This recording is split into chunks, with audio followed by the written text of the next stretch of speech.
So now, let's continue. So the interest earned when compounding is higher than interest earned using a simple interest shorter time frames. The calculation of interest will be similar for both methods. As lending time increases, however, the disparity between two types of interest calculations grow. So, ang sabi dito class is, kapag mas mahaba daw yung binabayaran or the longer the time, mas benefits or mas advantage yung using compound interest. Why? It's because mas malaki yung kinocompute niyang interest kaysa naman dun sa simple interest. When an entity saves money using savings account, compound interest is favorable. So, kapag magde-deposito ka, compound interest is mas favorable. The interest earned on this account is compounded and is compensation to the account holder for allowing the bank to use the deposited funds. If a business deposits 500,000 into a high-yield savings account, the bank can take 300,000 of these funds to use as a mortgage loan. To compensate the business, the bank pays 6% interest into the account annually. So, while the bank is taking 15% from the borrower, it is giving 6% to the business account holder or the bank's lender netting it 9% in interest. So, ito yung sinasabi class. Si bangko, inuutang niya at 6%. So, ibig sabihin, nangangako si bangko na kay depositor na babayaran kita ng 6% annually. Pero, from the time na si bangko na ngayon ang magpapautang, ipinapautang niya at 15%. So, there is a netting na 9%. Itong 9%, ito na yung magiging income ni bank. In effect, savers lend the bank money, which in turn provides funds to borrowers in return for interest. So the annual percentage yield is interest rate that is earned at a bank or credit union from a savings account or certificate of deposits. The interest rates takes compounding into account. Borrower's cost of debt. So ito na yung sinabi kanina class. While interest rates represent interest income to the lender, they constitute a cost of debt to the borrower. Companies weigh the cost of borrowing against the cost of equity, such as dividend payments, to determine which source of funding will be least expensive. Since most companies fund their capital by either taking on debt and or issuing equity, the cost of capital is evaluated to achieve optimal capital structure. So, dito daw class, kapag yung isang company kasi, kapag maghahanap sila ng pera, either mangungutang sila or mag-i-issue ng shares. Why? Kapag mangutang sila, may papasok na pera. Pero kapag mag-i-issue sila ng shares, meron ding papasok na pera. So, magkaiba yon. Equity at saka debt instruments yung nagiging source doon. Ngayon, iwi-weigh ng isang company o isang ng corporation kung saan ba siya mas makababa ng cost of equity, cost. So, either cost of borrowing ba or cost of equity. So, in a cost of borrowing, syempre, magbabayad siya ng interest. In a cost of equity naman, dividend yung ibabayad niya. Interest rate drivers. So, the interest rate charged by bank is predetermined by a number of factors, such as the state of the economy. A country's central bank sets the interest rate, which each bank use a predetermined the APR or annual percentage rate range they offer. Ibig sabihin daw class, dito sa Pilipinas, ang nag-set ng interest rates sa mga bangko is yung Bangko Sentral ng Pilipinas. So, hindi si bangko mismo yung nag-set ng interest rate. Diba, let's say for example, you put up a money on a bank. So, ang interest nun is 1%. So, yung 1% na yon, si Bangko Sentral ang nag-set nun, hindi ng bangko. So, why? When the central bank sets interest rates at a high level, the cost of debt rises. Ibig sabihin daw, kapag mataas yung interest rates, or pinataasan ng Bangko Sentral yung interest rate, yung cost of debt is tataas. Right? When the cost of debt is high, it discourages people from borrowing and slow consumer demand. Also, interest rate tend to rise with inflation. So, papasok na ngayon sa inflation. So, ito yung explanation dyan, class. Kapag mataas yung interest rate sa bangko, let's say for example, 5%. So, when you put up a money on a bank, you expect a 5% interest. Naintindihan? Kapag 5% daw ang sinet ng Bangko Sentral, yung cost of debt is tataas. Why? It's because kapag tumaas yung utang, magkakaroon ng maraming supply ng pera sa market. Naintindihan? So, kapag magkaroon ng maraming supply ng pera sa market, magkakaroon ng inflation. So, tataas ngayon yung prices.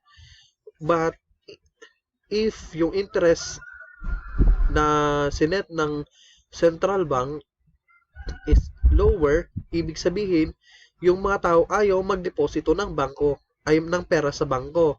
Why? Kasi konti lang yung interest doon eh. Maliit lang yung income doon.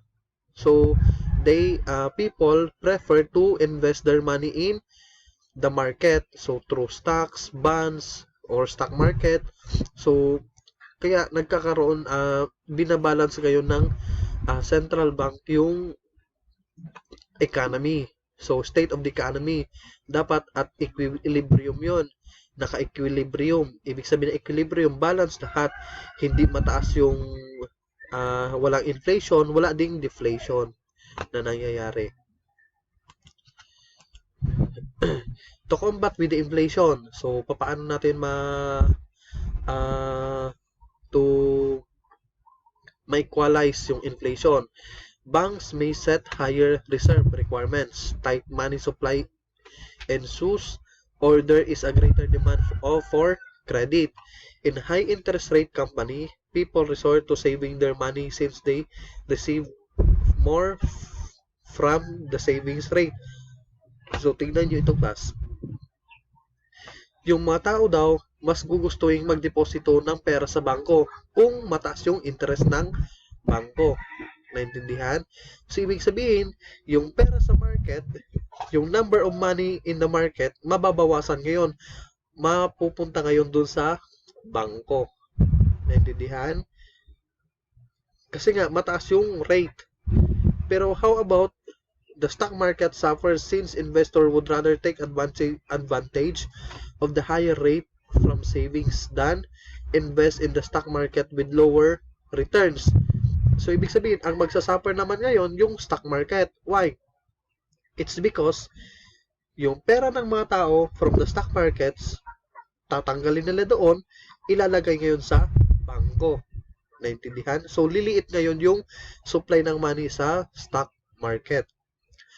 Pero kapag yung rate in the bank is mababa, so syempre, yung tao maghanap ngayon ng investments. So, yung mga tao ngayon maghanap ng mga investment which is higher return. Maghanap sila ngayon ng mas mataas yung income. So, pupunta sila ngayon sa stock market. So, or di kaya yung ibang tao, kinukuha yung pera sa bangko, ini-invest ngayon sa lupa, sa livestock. It's because mas mataas yung income doon comparing sa dinideposito mo lang yung pera mo sa bangko. So, with that, kapag magkaroon na ngayon ng because of that, yung pera sa bangko nawawala, napupunta ngayon sa market. So, the market now, tataas ngayon yung supply ng money. Kapag tumaas yung supply ng money, there also magkakaroon ngayon ng tend to inflate yung pera, magkakaroon ng inflation. So, that is the role of the central bank. So, wini-weigh nila para ngayon walang inflation, walang deflation. So, there is a market equilibrium. So, businesses also have limited access to capital funding through debt, which leads to economic contraction. So, just like ngayon class na pandemic, walang pera ngayon ang government. So, maybe may pera, but naka-reserve yun. So, may kanya-kanya na silang functions. So, kapag yung government is konti lang yung access sa capital funding or konti lang yung access nila sa debt, so, ang magsasuffer ngayon, the economy. So, the economy ngayon ang magsasuffer. Siyempre, yung ibang pera from the other projects of the government, kukunin nila ngayon, ifa-funding ngayon sa health. It's because nga, apektado lahat. So, because of this pandemic.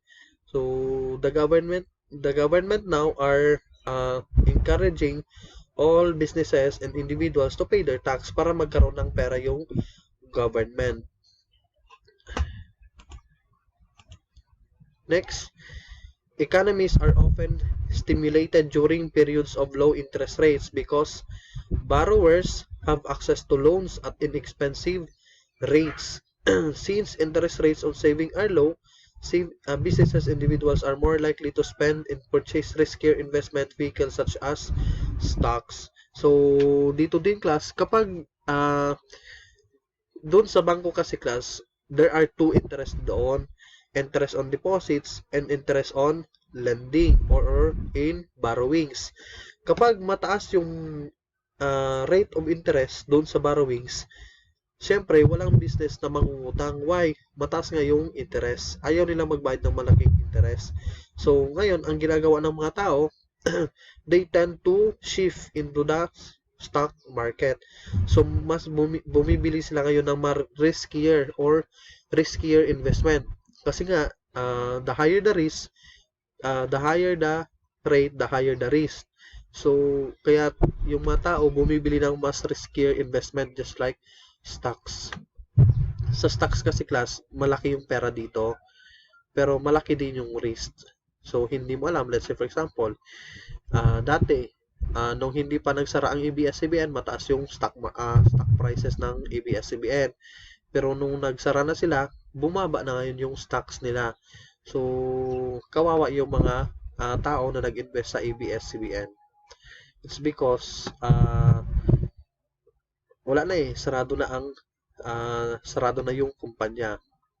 So, ang nagsuffer doon is yung mga stockholders. This spending fuels the company and provides an injection to capital markets, leading to economic expansion. So, when inflation occurs, interest rates increase, which may relate to Warla's law. So, ito yung pansinin nyo, class.